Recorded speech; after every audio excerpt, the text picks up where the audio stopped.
All right, welcome back. Hopefully you enjoyed those patriotic songs. It's always nice to hear those.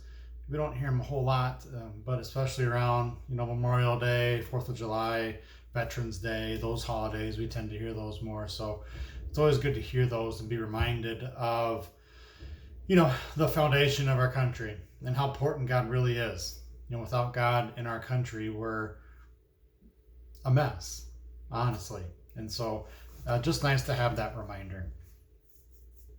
Our miracle today comes from, I'm going to be reading from the book of Matthew 15, 32 to 39, but it also is found in the book of Mark, chapter 8, verses 1 to 13. So it's found in two places. So this is what it says in Matthew.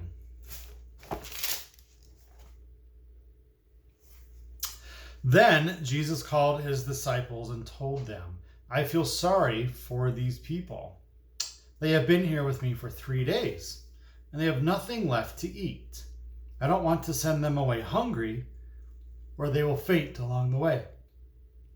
The disciples replied, Where would we get enough food here in the wilderness for such a huge crowd?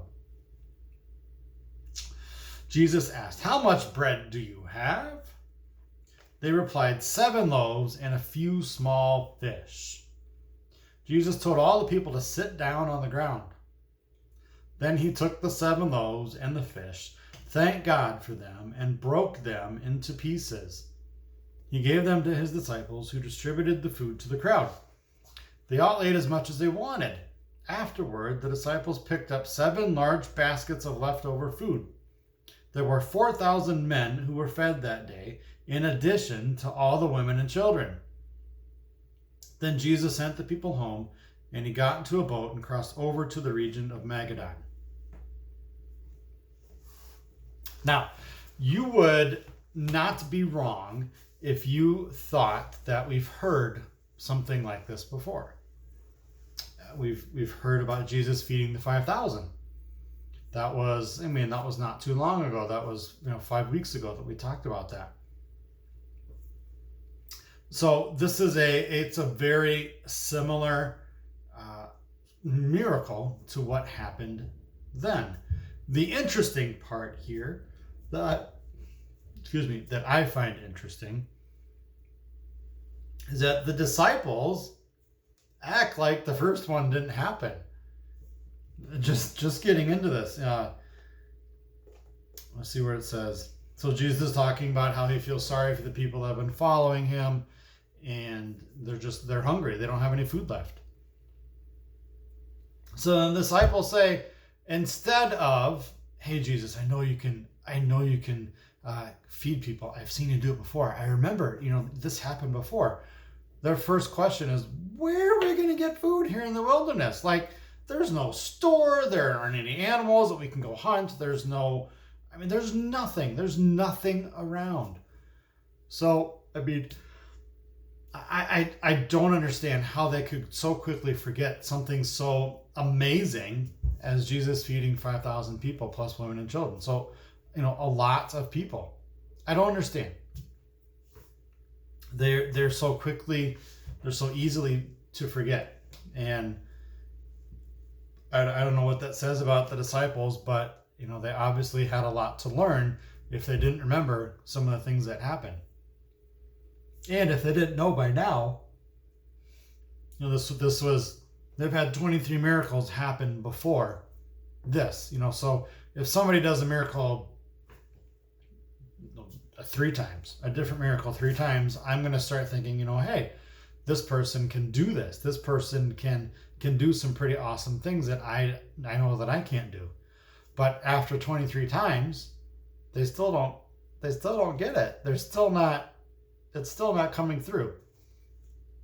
They're starting to understand that he's the Messiah. They're starting to have that belief, and they're starting to make those connections, but those connections are kind of slow. They're having a hard time with them.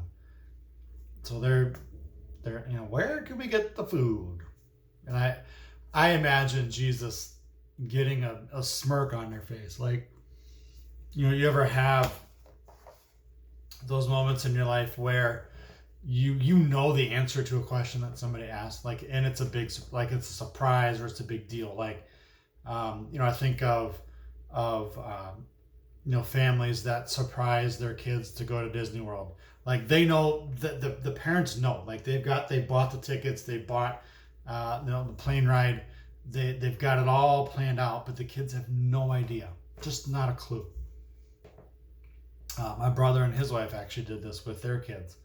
And in their instance, they showed up to school one day after they picked them up after school, and which was a little unusual, but they picked them up after school, and they told them there that they had that right that instant they were going to Disney World, and just the reactions of my niece and nephew and their faces, because they recorded it, their faces, their excitement, their disbelief, like, I had no idea. But, their parents, my brother and sister-in-law, knew all the time. Knew the whole time. So, they show up to school, and then I can imagine the question would have been something like, what are you doing here? And so at that moment, I imagine my brother and sister-in-law getting the kind of smirk, like, you're in for a surprise. You're gonna get it. Like, you have no idea what's coming. And that's the same kind of face, that same kind of facial reaction I imagine Jesus having here. That, well, maybe one, he's probably a little, maybe upset that they didn't remember what happened before. But then two, like, he's got a plan. He's got something in store, and he knows what's coming, and these disciples have no idea. So he's got that, I can't do it, but he's got that smirk on his face, like, yeah, I know what's coming. You have no idea, but I know what's coming. All right? So, moving on.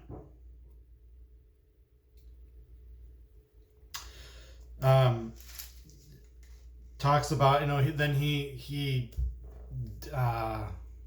multiplies the food and disperses it to the crowd. And it's a wonderful, amazing thing.